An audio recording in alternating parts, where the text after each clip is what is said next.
नमस्कार. नमस्काराचं उत्तर नाही मिळालं. नमस्कार. जे आधी याच्यासाठी घेतो की आहेत की नाहीत समोर ऐकणारे, हा एक प्रश्न महत्वाचा आहे. जेव्हा ऐकणारे जास्त तयार होतात तर सांगणारे थोडंसं बरं सांगतो. असो, आजच्या आपल्या या खात जिल्हा परिषद उच्च प्राथमिक शाळेच्या स्नेहसंमेलनाच्या प्रसंगी व्यासपीठावर विनोद मनसले महामुनी सर, सीईओ जिल्हा परिषद नागपूर, आणि त्याचबरोबर उपस्थित संपूर्ण व्यासपीठ. मी वेळ जास्त घेणार नाही, सरांना जायचं पण आहे. पण एक खरं सांगतो, एक सीओ साहेबांनी एवढा वेळ देणे हे फार नशिबाचीच गोष्ट असते. कारण मी बऱ्याच वर्षी, आता माझी 30-31 वर्ष नोकरी झाली सर. मी बरेच माझ्या खराशीला जवळपास ज्या शाळेमध्ये मी होतो, मी जवळपास 12-13 जिल्ह्याच्या सीओनी आणि कलेक्टरनी त्या ठिकाणी भेट दिली होती. प्रधान सचिव पासून तर सर्व ते शाळेला आले होते. पण एकदम धावता कार्यक्रम राहायचा, धावता कार्यक्रम, फास्ट में जल्दी करो जल्दी करो. पण आता मात्र त्यांनी ते प्रदर्शन पाहिलं तेव्हा लक्षात आलं माझ्या की किती वेळ आहे सरांना आणि उत्सुकता आहे पाहून घेण्याची मुलांशी. आणि तेच महत्वाचं आहे. मुलांशी जर एक आयएस ऑफिसर बोलतो ना, त्या मुलांना वाटते की कुठेतरी उर्मी तरबेल. ते पाहिलं मी तेव्हा समजून गेलो की तुम्ही नशीबवान आहात की तुमच्या जिल्ह्याला महामुनी सरांसारखे एक सीओ लाभलेले आहेत. धन्यवाद. टाळ्या वाजवा. मी माझा परिचय देताना सांगितलं की मला एक आदर्श शिक्षक मानलं जातं, मार्गदर्शक मानलं जातं. पण खरं सांगतो, मार्गदर्शक म्हणलं तर कुणाला मार्ग दाखवायचं असतं, जे मार्गावर चालायला तयार आहेत त्यांना मार्ग दाखवायचं असतं. नाही तर कितीही मार्ग दाखवला, आपण तू चालायलाच त्याने जागेवर बसलोय त्याला काही अर्थ नाही. पण इथं माझ्या आल्यावर लक्षात आलं की शिक्षणाच्या या प्रवाहात काही लोकांनी खऱ्या अर्थानं आपली उत्सुकता दर्शवलेली आहे. आणि 1901 ला सुरू झालेल्या शाळेचं पुन्हा एकदा उत्कर्ष साधण्याचा जो प्रयत्न होत आहे, त्यासाठी सर्वप्रथम खातवाशांना मी सलाम करतो. आणि माझा परिचय पुन्हा एकदा छोटासा देतो. मी एक छोटासा गुरुजी प्राथमिक शिक्षक, 31 वर्ष नोकरीला झाले. मी अपघातानं झालेला गुरुजी आहे. I am accidental teacher. मला गुरुजी व्हायचं नव्हतं. पण या पेशात आल्यानंतर कळलं की जगातला सर्वात महान पेशा जर मानव जातीचा असेल तर तो गुरुचाच आहे. कारण माझी इच्छा वेगळी काही होती, स्पर्धा परीक्षा करायची, PSI बनायचं, आर्मीमध्ये जायचं, एअरफोर्समध्ये जायची इच्छा होती. पण परिस्थितीमुळे मी जाऊ शकलो नाही. शिक्षक बनलो. पण शिक्षक बनल्यानंतर खऱ्या अर्थाने कळलं की मी नाही होऊ शकलो, पण मी हजारोंना करू शकतो. आणि त्याच्यामुळे आज मला अभिमान आहे. माझ्या हातातली पोरं आज त्या जागेवर आहेत, पेक्षा इंटरनॅशनल लेवलला चमकत आहेत. मी ज्या गावात होतो त्या सर्वांची गरज आहे आणि सर्वांचा समन्वय जिथं होतो ना तिथे शाळा बनते. मी 2008 ला अशा एका शाळेत गेलो. लाखनी तालुक्यात एक खराशी नावाची शाळा होती, नदीच्या काठावर अगदी. टोटली शेतमजूर आणि शेतकरी अशा लोकांचा सहवास त्या गावात होता. आणि मी जॉईन झाल्यानंतर माझ्या लक्षात आलं की पटसंख्य वर 40 पोरं आहेत, पण शाळेमध्ये 20च आहेत. 20 गाय. कुठेतरी शेतावर, कुठेतरी रोजगारमीच्या कामावर बापासोबत, मायसोबत, कुठेतरी गावात टवळक्या करणारं असं वातावरण होतं. शाळेची इमारतीकडे लक्ष दिलं अशी दुर्दैव जीर्ण झालेली की त्याच्याकडे पाहण्याचा कोणाचाच भाग नव्हता. कारण अर्धी पोरं त्या गावची पालांदूर सारख्या, लाखनी सारख्या मोठ्या गावांमध्ये पिवळ्या गाडीत बसून जायची. तेव्हा मला असं वाटायचं की मी एवढा क्वालिफाईड शिक्षक, मी टेस्ट मधून 5000 लोकांमधून आम्ही 60 लोक आम्हाला निवडलं गेलं. स्पर्धा परीक्षा दिली आम्ही, आमचं तोंडी परीक्षा झाली, त्याच्यातून आम्ही 60 लोक निवडलेले. आमच्यात काय कमतरता आहे आणि ती कमतरता दूर करण्याच्या दृष्टिकोनातून मग मी स्वतःपासून सुरुवात केली. म्हणून इथं सांगतो प्रत्येक शिक्षकाला मी की तुम्हाला जर वैभव साधायचा असेल ना गुणवत्तेचा, तर सुरुवात स्वतःपासून. स्वतःला झोपून टाका, आपोआपच तुमच्या या प्रवाहामध्ये लोक जुळत जातील. आम्ही अपेक्षा करणं सोडा. यांच्याकडून अपेक्षा करत बसलो ना तर सर्व काही शक्य होतील. आणि अपेक्षा करून लोक काय करतील, तुम्हाला भौतिक सुविधा देतील, शाळेतील रेलचेल करून देतील, पाण्याची सुविधा चांगली करून देतील, चांगले शौचालय करून देतील, गार्डन करून देतील, वाचनालय करून देतील, डिजिटल साहित्य तुम्हाला देतील. पण या सर्वांमधून, या सर्वांचा वापर करून एक आदर्श, संस्कारी आणि अभ्यास करणारा विद्यार्थी जर घडवायचा असेल तर ते महानता, तो कार्य ह्या शिक्षकालाच करायचंय. म्हणून स्वतःपासून सुरुवात. आणि हे सुरुवात करत असताना पालकांची भूमिका फार मोठी आहे, हे लक्षात घ्या. त्या गावाला मी सांगितलं की बाबा रे, शाळा ही पहिली शाळा नाही, पहिली शाळा घर आहे. आणि गुरुजी हा पहिला गुरुजी नाही, पहिली गुरुजी आई आहे. आणि पहिला हेडमास्टर बाप आहे आणि पहिला घर पहिली शाळा आहे. हे ज्या परिवाराला समजलं त्या पोराची पोत्या शाळेत त्या घरातली पोरं घडतात. पण झालं कसं, आम्ही शाळेवर डिपेंड राहणारा समाज आज एवढं विसरून गेलो की शाळांच्या विद्यार्थ्यांच्या गरजा काय आहेत. आमच्याकडे वेळ नाही विद्यार्थ्यांना द्यायला. फक्त खापर फोडतो आम्ही. काय शिकवते तुझा गुरुजी, तुला येत नाही. एखाद्याने शिवी घातली, शिवी असा शिकवते की तुझा मास्तर. फक्त शाळेवर, फक्त शाळेवर. पण खरे बघा, पोरी टाळ्या वाजवून. तुम्ही टाळ्या वाजवल्यामुळे तुमच्याकडे आकर्षित झालोय. मला वेळ कमी दिलाय, सरांना काही आहे. पण ऍक्च्युअली मी 1-1.5 तास बोलल्याशिवाय जात नाही. म्हणून मी बोलवणाऱ्यांना म्हणतो की बाबा रे, जिथं वेळ असेल तिथंच मला बोलवा. तर माझा जो कार्य आहे छोटासा नाहीये. मी शून्यातून विश्व निर्माण करून त्या खराशी शाळेचं रूप असं पालटलं 1-2 वर्षामध्ये की महाराष्ट्रामध्ये ती शाळा सिद्धी या उपक्रमात महाराष्ट्रात अव्वल आली, नागपूर विभागात गुणवत्तेत अव्वल आली. आणि हे सर्व झाल्यावर एका मातीच्या शाळेमध्ये काही सोन्याचे मुकुट किंवा काचाचे रस्ते नव्हते. तिथं चमकणारे हिऱ्यासारखे पोरं होते. त्यांना पाहायला 10 वर्षामध्ये जवळपास 2.5 लाख अभ्यासकांनी पूर्ण महाराष्ट्रातून भेट दिली. जगातला एक मोठा देश आहे फिनलँड, एज्युकेशन मध्ये सर्वात पुढे गेलेला. तिथले लोक त्या खराशीला पाहायला आले.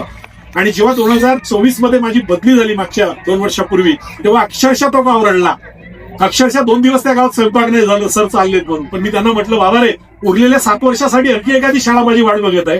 तिथलेही विद्यार्थी आहेत, त्यांना पण सजवू द्या, जाऊ द्या. आणि मला हेच चेक करायचं होतं. लोक म्हणतात की तरुणपणात किंवा जेव्हा आपण प्रौढ ज्येष्ठ असतो तेव्हा चांगलं काम करू शकतो. म्हातारपण आलं, रिटायरमेंटचे दिवस आले की आपला पोटेन्शियल कमी होतो, आता काय रिटायरच व्हायचं. हे चुकीचं आहे. मला रिटायर होईपर्यंत काम करायचंय. आणि म्हणून मी जाणून अशी शाळा निवडली. माझी खराशी सोडली, ती जिल्ह्यातही महाराष्ट्रात अव्वल असलेली शाळा, आणि गेलो अशा शाळेमध्ये की जी शाळाच नव्हती. फक्त एक तुटला फुटलेला एक गोठ्यासारखा 1-2 वर्ग खोल्या होत्या. 5-25 पोरं होते.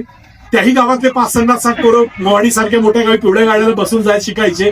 मुत्रीघर नाही, पिण्याची पाण्याची व्यवस्था नाही, काही नाही. सर येऊन पाहून गेले तुम्ही. त्या गावातल्या लोकांनी सांगलं असेल तुम्हाला. ती 1.5 वर्षात ती शाळा मुख्यमंत्री माझी सुंदर शाळेमध्ये तालुक्यात पहिली आली. 3 लाखाचं बक्षीस मिळालं. फक्त ती झाली भौतिक गुणवत्ता, पण त्याच्याबरोबर विद्यार्थ्यांची गुणवत्ता. आणि मी तुम्हाला सांगतो सर, जशी तुम्ही 2-3 आले, काही दिवसांनी एक ट्रिप बनवा. कुठंच जाऊ नका, वॉटर पार्कला जाऊ नका, कुठले काही गार्डन्स पाहायला जाऊ नका. अशा ठिकाणी विद्यार्थ्यांची टूर आणा. माझ्या पार्टीला आता पारशिवनीवरून जवळपास एक तिथली मुख्यमंत्री याच्यामधली आली एक पारशिवनीची शाळा जिल्हा परिषदची पीएम श्री आहे. ते लोकांनी त्या पीएम श्रीचा टूर माझ्या शाळेत काढला. 4 बसेस पोरं भरून आणले, 2 बसेस पालक भरून आणले, 6 बसेस. गावची माझ्या लोकसंख्या 600 आणि लोक माझ्याकडे 700 येऊन गेले. काय तर ते लोक इतके म्हणजे उत्सुक झाले, सर हम करेंगे. पण माझ्याकडे न येताही तुमच्या गावात खातमध्ये एक उत्स्फूर्तता निर्माण झाली. मला आनंद वाटते. आणि शाळा तेव्हाच घडतात. आपण शाळेला समाजाचं मंदिर म्हणतो, पण हाच मंदिर आता दुर्लक्षित झालेला आहे. पण ज्या गावामध्ये त्या मंदिराकडे पाहण्याचा दृष्टिकोन बदलतो ना, त्या गावाचा भविष्य बदलतो. हे मात्र लक्षात ठेवा. आणि प्राथमिक शिक्षणच महत्वाचं आहे. तुम्ही विचार करता पालक लोकांना की मोठं झाल्यावर बघेन कुठेतरी टाकेन, मोठी शाळा पाहिजे. नाही. तुमच्या पोरालाच शिक्षणाचे पंख नाही फुटले बालपणात, तुम्ही काय मोठ्या शाळेत शिकवाल. म्हणून खरं शिक्षण होते वयाच्या 7व्या वर्गापर्यंतच. आणि तेव्हाच पोराला मोल्ड करता येते, त्याला वाकवता येते, त्याला घडवता येते, त्याचे विचार परिपक्व होता येते. आणि त्यामध्ये मोठी गरज असते आई वडिलांची, समाजाची आणि त्या शाळेची आणि त्या शाळेमध्ये वावरणाऱ्या सर्व घटकांची. हे काम जिथं होतं ना, तिथंच उत्कृष्ट चांगले दिवस बनतात. जगाच्या पातळीवर मला खूप कौतुक मिळालं. जागतिक मराठी महासंमेलनामध्ये 2 वेळा मी अवॉर्डीज राहिलो. तिथेही हाच विषय मांडला मी. लोक इतके खुश झाले की सर खूप बेसिक मांडताय. त्याच्यानंतर मला कुमुद बन्सल राष्ट्रीय अवॉर्ड पासून जवळपास माझ्या घरी अवॉर्ड एवढे की ठेवायला जागा नाही. पण ते अवॉर्ड मिळाले कर्माचे. म्हणून मी शिक्षकांना सांगतो, बाबा रे, कर्माचे अवॉर्ड असतात ना ते कामाचे. मला अजूनपर्यंत मी जिल्हा परिषदचा कुठलाही राज्य पुरस्कार, राष्ट्रीय पुरस्कार फाईल नाही टाकली. तर मला माहित आहे तिथं फार मोठ्या प्रमाणात वशिलेबाजी काय काय प्रकार चालते, कुठल्या प्रकारे ते फाडल्या जातात याद्या. आणि ज्यानं कधी काम नाही केलं तो राष्ट्रीय खडू नाही पकडला त्यालाही पुरस्कार. म्हणून मला कधी कधी वाईट वाटतं. आता थोडंसं ऑनलाईन झालंय, थोडंसं बरं झालंय, पण मी नाही घेतले तो पुरस्कार. मला समाधान दिलं. आणि सर्वात मोठा माझा पुरस्कार, मी ज्या विद्यार्थ्यांना घडवलं त्यांच्या मनात शिक्षणाची जी उर्मी निर्माण झाली, तोच माझा सर्वात मोठा पुरस्कार आहे. असो, मी जास्त बोलणार नाही. फक्त जाता जाता मुलांकडून आज बघा, मी इथं आता शाळेत गेलो, शाळेतून मी माझा परिपाठ असेंब्ली घेतला. माझा असेंब्ली पाहायला याल तुम्ही. खरंच असं आहे की उत्कृष्ट पोरं घडतात. 41 पोरं आहेत. जे 2 वर्षापूर्वी ज्या पोरांना शाळेचा कल होता माहीत, आज त्या शाळेची पोरं काय तयारी करून येतात माहिती आहे. आजच्या दिनविशेष आहे 2003 भारतानं एक सुपरसोनिक असा मिसाईलचा टेस्ट केला, त्याची चाचणी केली, त्याचं नाव होतं ब्रह्मोस्त्र. तो आजचा दिनविशेष. हे पोरांनीच मस्तपैकी मिसाईलची चित्र काढून आणले, त्याची माहिती आणली. फक्त ब्रह्मोस्त्रच नाही, आमच्याकडे पृथ्वी आहे, आमच्याकडे अग्नी आहे, आमच्याकडे आकाश आहे, याची इन्फॉर्मेशन मला 1ली ते 4थीच्या पोरांनी दिली आज परिपाठात. म्हणजे बघा, दर दिवशी वाचून येतात, प्रत्येकाच्या घरी पेपर येतात. तुम्ही सांगा बरं, तुमच्या किती जणांच्या घरी वर्तमानपत्र येतं? एखाद्याने हातवर करा. न्यूजपेपर किती रुपयाचा होतो रे न्यूजपेपर? नाहीये. कोणाला वेळ नाही, घेतलंय तर वाचायची वेळ नाही. आता दुसरं सांगा, खरंच तुम्ही देवाघरची मुलं, मी तुम्हालाच देव मानतो. मला मंदिर मस्जिद आवडत नाही. मी कधी मस्जिदला नमाजला जात नाही, कारण लोक मला चिडतात. काय म्हणे तू मस्जिद? मला माझी मस्जिद हीच आहे, माझा शाळा. तिथं मी यांच्या पुढे झुकलो, अल्लाह के आगे झुक गया. हा माझा विचार आहे. आता मला एक सांगा, तुम्ही देवासारखी फुलात, तुमच्यासाठी मी माझं आयुष्य घालवलो, देव कधी खोटं बोलतो का? मग सांगा बरं, किती जणांचे आई वडील खर्रा तंबाखू सारखे व्यसन करतात? हातवर करा. घाबरायचं नाही, फटाफटावर करायचं, घाबरायचं नाही. किती जणांचे आई वडील खर्रा तंबाखू, इतर दारू वारू हातवर करायला कशाला घाबरायचं? लाजायचं नाही. चला पटकन बघा बघा, प्रमाण बघा. हात खाली करा. एक खर्रा केवढाचा होतो रे? रेट माहित नाही सर, हेच घ्यायला जात आहे. यही लेने को जाते सर, इनको भेजा जाता है, जा रहे मेरा नाम बताना, अच्छा घोटने लगाना, बढ़िया पैकी उसने तंबाखू कम कल डाला था, जाता डालने बोलला, हे जा. आणि मग हे 20 रुपयाचा खर्रा आणता आणता कधी एखाद्या वेळेस खाऊन बघतात. की माझा बाप हा खर्राशिवाय राहू शकत नाही. काही नमुने असे पैदा झाले की जोपर्यंत खर्रा खात नाही तोपर्यंत हागत नाही.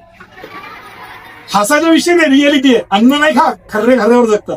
रात्री 12-12 वाजे लोकांचे दरवाजे ठोकतात, ते नव्हे संपली थोडीशी तंबाखू. पण एक सांगतो, आपण म्हणतो दारूला व्यसन समजतो. परमात्मा एक सेवक आहे, धर्मामध्ये दारू पिऊ नये. मी त्या दिवशी त्यांच्या एका होण्याच्या मोठ्या कार्यक्रमात भाषण देताना सांगितलं, बाबा रे तुम्ही दारू बंद केली, खर्रे बंद करा. अरे दारूने काय किडनी लिव्हर जातील, ट्रान्सप्लांट करता येते, पैसे फेकले का. पण खर्रेनं माहिती आहे कॅन्सर होते, कॅन्सरचा इलाज नाहीये. लवकर सरळ रामनाम सत्य. आणि त्याच्यामुळे खर्ऱ्याचा जो बाजार वाढलाय ना, इतका विकृत वाढलेला आहे. तुम्हाला हात जोडतो बेटा, कधी व्यसनाच्या वाटा जायचं का. मग आता एवढे चांगले खरे बोलले, आता मला सांगा दुसरं उत्तर द्याल बरोबर. किती जणांना शिव्या येतात, हातवर करा बरं. आता नाही, दुसऱ्याचं दुर्गुण सांगायला पटकन हातवर. खरं सांगा ना, मी देवालयाची मुलं म्हटलं, खोटं नाही, तुमचा दोष नाहीये. शिव्या येतात, तुम्हाला शिकवल्या गेल्या म्हणून तुम्ही देता. सांगा हातवर करा, किती जण येतात ते बघा. हे काही असो दिवे खरे तर बोलतात, शाबाश वर हातवर. मुलींमध्ये कोणाला शिव्या येत नाही. अरे मी शोधतोय असा गाव, असे पोरं की ज्याला शिव्या येत नाही. मला माहित आहे, पण सांगायची हिंमत लागते. पण एक सांगतो, ज्या पोरांनी हातवर केलं त्यांनी शिव त्यांच्यासाठी टाळ्या वाजव. तुम्ही म्हणा सारखा वेळ झालाय का शिव्या येते म्हणून टाळ्या वाजवायला लावल्या. मी शिव्या येते त्याच्यासाठी नाही, शिव्या येतात हे कबूल केलं त्याच्यासाठी टाळ्या वाजवायला लावल्या. बघा आपल्यातले दुर्गुण कबूल केले, हे फार मोठी शक्ती आहे बरं मानव जातीची, आणि ती त्यांनी दाखवली. पण आता मला एक सांगा, शिव्या कोणी शिकवल्या. तुमच्या हेडमास्टर साहेबांनी, हांडेवार सरांनी कोणी शिकवल्या सांगा नाव एखाद्याचं. आता सीओ साहेब आहेत, सस्पेंड करून टाकू तुरंत त्यांना. मग कुठून शिकल्या शिव्या सांगा बरं. शिव्या कुठून शिकता. तुम्हाला घरून म्हणते बरोबर आहे तिचं. आता घरून शिव्या शिकते, घरी आई वडील भांडतात तर काही व्याकरणात नाही भांगत. अहो असं केलं तुम्ही असं नाही. ती त्याची आई बहीण नेते, त्याची आई बहीण नेते, आणि हे ऐकणारे ऐकतात. आणि मग ह्या शिव्या दिल्या तर यांनाच कणपटात मारता तुम्ही. बे नालायक शिव्या देते, आधी पहिले आपल्या कणपटात मारायला. आणि या गावगाड्यामध्ये कधी कधी काय होतं सर, त्या दोन बायाची भांडण होतं ना, शेजारच्या पूर्ण घरच्या बाया घरचं कामधंदा सोडून ते शिव भांडण ऐकायला येतात. आणि असे भांडण ऐकायला एवढं बघणं होतात, एवढा इंटरेस्ट त्यांना आसुरी आनंद येते की या दोन झगडणाऱ्यांनी खूप भांडावं, एकामेकाचे कपडे फाडावे, केस बुरावं, या पाहणाऱ्यांना आनंद येते. आणि अशी याच्या जगाला पोरगा जवळ आला म्हटलं चल बाई भूक लागली स्वयंपाक थांबणे नालाय का भांडणे नाही ऐकू दे. म्हणजे अशी आई आहे, कसं होईल. आणि म्हणून मी तुम्हाला सांगतो बाबा रे, मी गावांना बदलवलं म्हणून शाळा बदलली.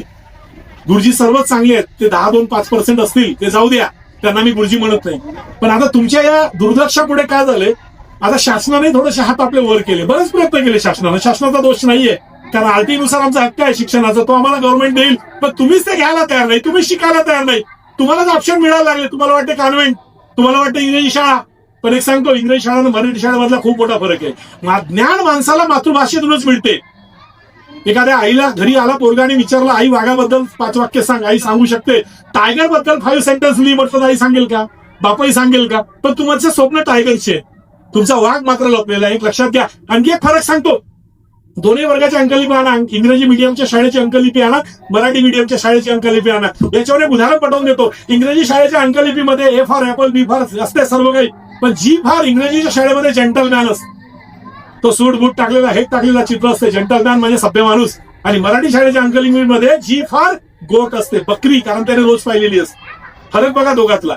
इंग्रजी शाळा काय सांगते, जी फॉर जेंटलमॅन, त्याला बकरी सांगण्याची हिंमत नाहीये, त्याला जेंटलमॅन. आणि जेंटलमॅन म्हणजे कोण, कोडबूट टाकलेला माणूस. का, शेतावर घाम काढणारा, फाटके टक्के टाकलेला, माझा घाम करणारा माणूस, पहिला कष्ट करणारा माणूस जेंटलमॅन नाही राहू शकत. जेंटलमॅनचा अर्थ सभ्य म्हणजे कपड्यावरून नाही होत, पण कपड्यावरून सभ्य होतात हे दाखवणारी संस्कृती इंग्लिश मिडियमची असते, मराठी मिडियमची नसते. लक्षात घ्या. म्हणून आपल्या मातृभाषेचं शिक्षण देण्यासाठी आपल्या शाळा सजवा. आता मी 2 वर्षात पारडीला गेलो, ऑनलाईन बदल्यांमध्ये 24 मध्ये. ती शाळा तुटकी फुटकी होती. आज मात्र त्या शाळेला पाहायला रांगा लागत आहेत. ह्या शाळेच्या विद्यार्थ्यांचं कौतुक करायला रांगा लागत आहेत. ऍडमिशनसाठी एवढ्या रांगेत लागत आहेत की मोहाडी नावाचा तालुका आहे, तिथल्या 2 कॉन्व्हेंट कुठल्या बंद, कुलूप बंद, माझ्या जिल्हा परिषदच्या एका शाळेवर.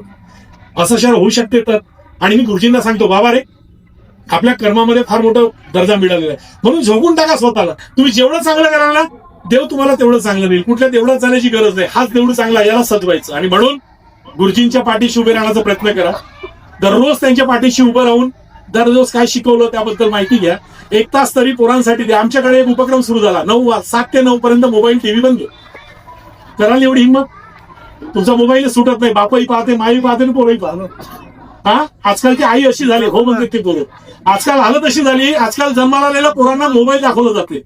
म्हणजे तो रडतो तर त्याला थांबवण्यासाठी हा मोबाईलचा इलाज दिलाय. तो जेवत नाही तर त्याच्या तोंडात भात ठुसण्यासाठी मोबाईल चालू केला जातो. हा हो, एका बाजूला मोबाईल खारे खारे, तो असं मोबाईलकडे पाहून खाते. काय देऊन राहिले काही काय बाबा, बाप तर चौकात सांगते. माझा पोरगा म्हणते अरे काय मोबाईल बघतोय, काय त्याला समजते, पूर्ण मोबाईल ओपन करून दाखवते, सारे ऍप त्याला डाउनलोड करता येतात. कौतुकाला सांगते मूर्खा, तू कौतुक नाही करत आहेस, आपल्या पोराचं बर्बादीचं गुणगान गायत आहेस तू त्याला त्या मोबाईल सारखे. मोबाईल वाईट वस्तू नाहीये.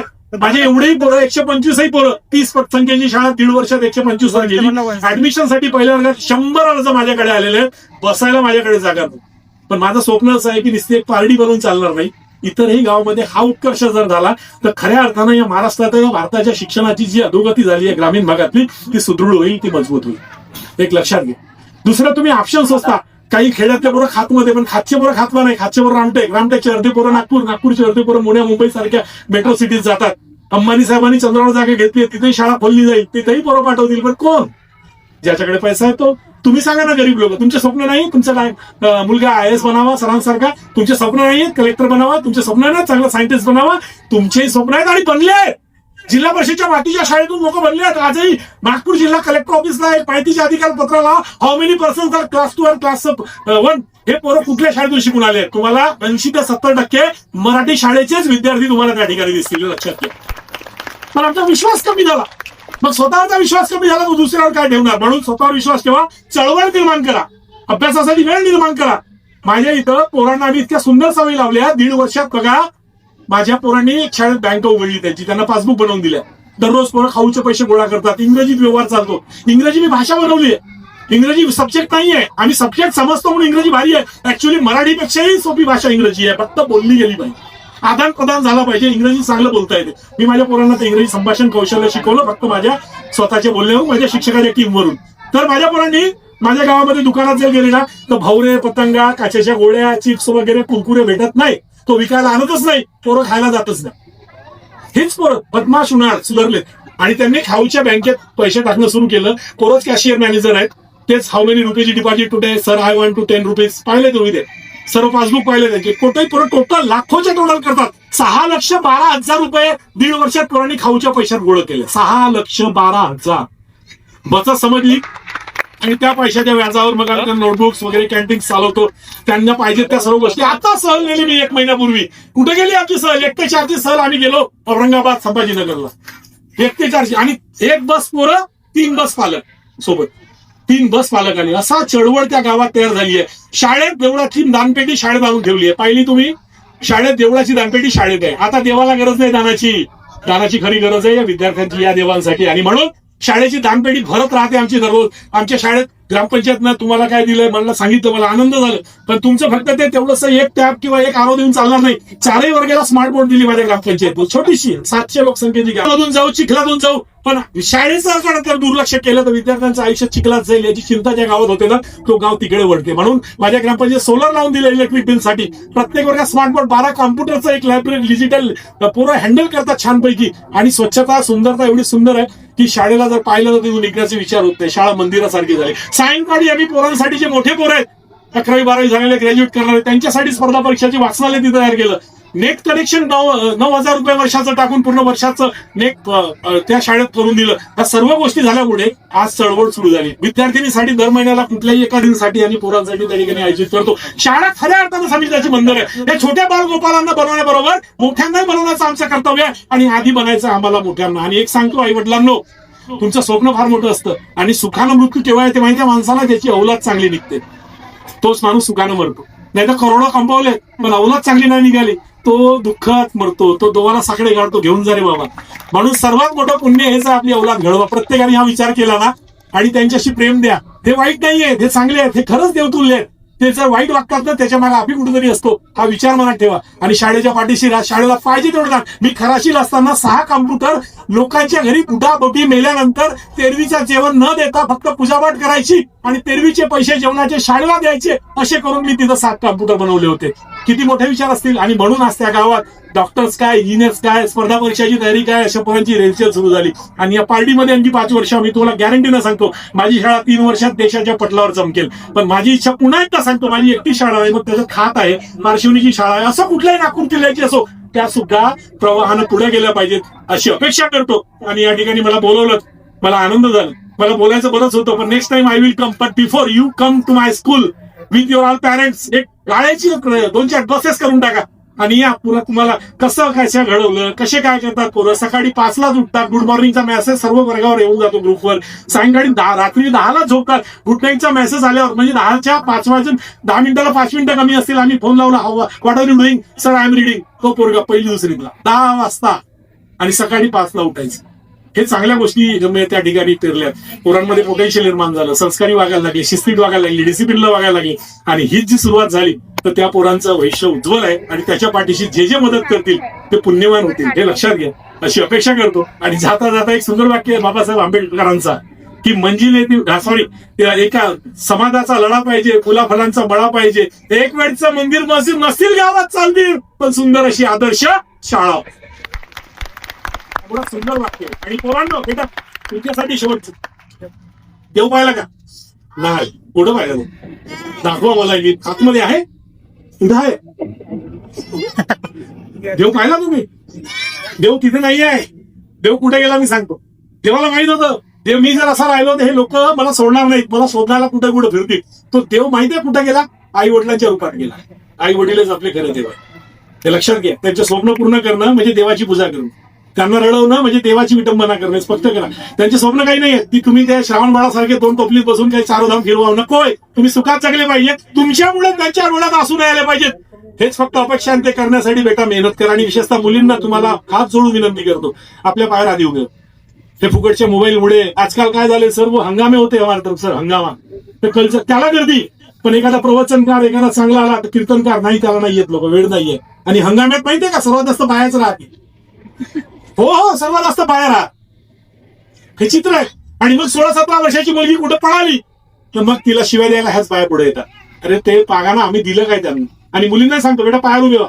ते पडून बिळून जाण्याचा प्रकार आहे ना, मी येईन एका दिवशी त्याच्यावर मी बोलतो. त्या मुलींना मोटिवेशन करणं बहुत गरजेचं आहे. मुलींमध्ये पोटेन्शियल आहे.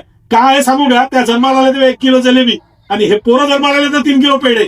हा जो फरक आहे ना, हाच फरक पोरींना पुढे देतो. आणि तोच फरक पोरांच्या बाबतीत ठेवा, तुमच्या पोरी पुढे जातील आणि पोरही पुढे जातील, हे लक्षात घ्या.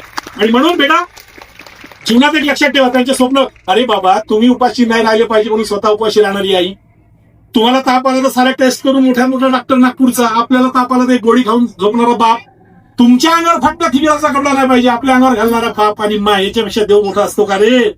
हाच देव आहे, हाच देव आहे. याच देवाचे स्वप्न पूर्ण करा ही अपेक्षा करतो. आणि जाता जाता सांगतो कुछ भी हो सकता. तुम्हाला नेल्सन मंडेला माहितीये? 28 वर्ष जेलमध्ये राहिला, आफ्रिकेचा राष्ट्राध्यक्ष. 28 वर्ष जेलमध्ये राहिल्यावर तो त्या देशाचा राष्ट्राध्यक्ष बनू शकतो. कुछ भी हो सकता. गांधीजी फाटले कपडे, एवढा धोतर, अंगात काही नाही, डोळ्यावर तो तुटलेला चष्मा, हातात काठी, पायात टायरची चप्पल. त्या माणसाची फोटो या भारताच्या करन्सीवर आजही आहे, मागेही होती आणि पूर्ण विश्व आपलं जग राहीपर्यंत फोटो राहील. कुछ भी हो सकता. एपीजे अब्दुल कलाम 8 वर्षाचा पोरगा, पेपर विकून शिकला, स्वप्न पाहिलं विमान चालवण्याचं, मिसाईल मॅन बनला जगाचा पहिला. कुछ भी हो सकता बेटा, हे लक्षात घ्या.